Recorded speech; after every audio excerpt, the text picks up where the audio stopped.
It's weird to say after a single loss to another playoff team away from the Toyota Center, but the Houston Rockets haven't been playing well. Sure, the Minnesota Timberwolves were playing their first playoff game in over a decade, and their home court fans were absolutely ravenous for a victory, but the Houston defeat goes a little deeper than that.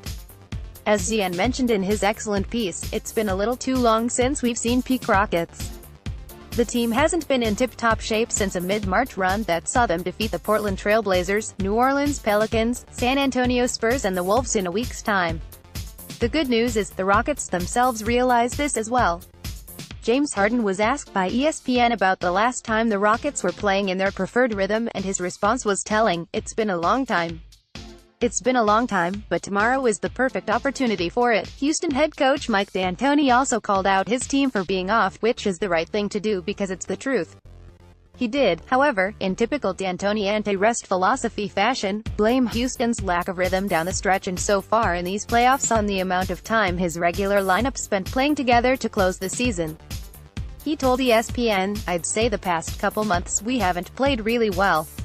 That's why I was worried the whole time about resting guys, doing this, getting out of rhythm. People say, it doesn't really mean a whole lot, it does. Anyway, we are where we are. We'll be fine. We'll be okay." Despite the coach's now well-known aversion to giving his guys some time off, I still think it was the right thing to do to rest guys down the stretch. The Beard was infamously run down in last year's postseason, and the year before, Trevor Ariza's legs were so dead he was barely able to lift off the floor on his jump shot. Those guys have played around 900 fewer combined minutes this season, about 400 fewer for Harden and 500 fewer for Ariza, and though you might not be able to tell through 3 games of underwhelming shooting for both players, Harden is shooting 40%, Ariza 32%. The additional rest is something that will reveal itself as the playoffs continue to drag on and the matchups get more physical and intense.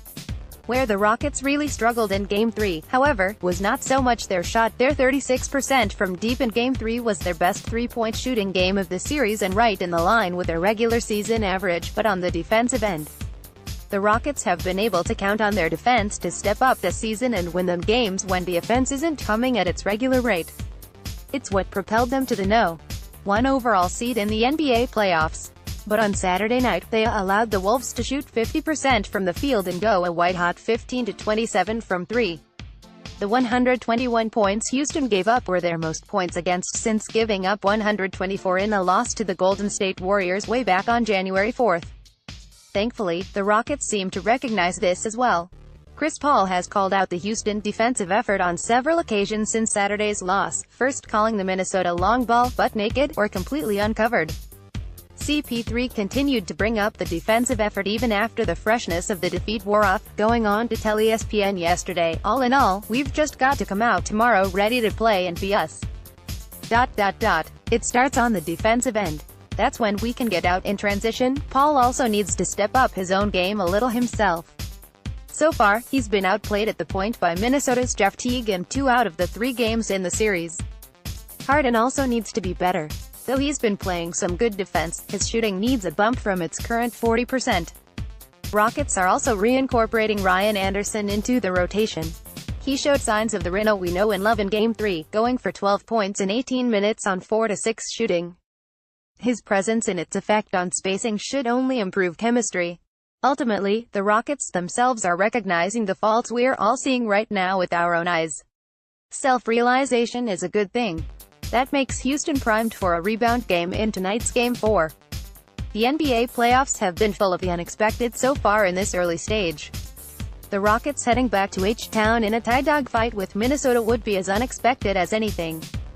Houston has shown a bounce-back resiliency all season in correcting their mistakes from their losses. Let's hope it continues tonight.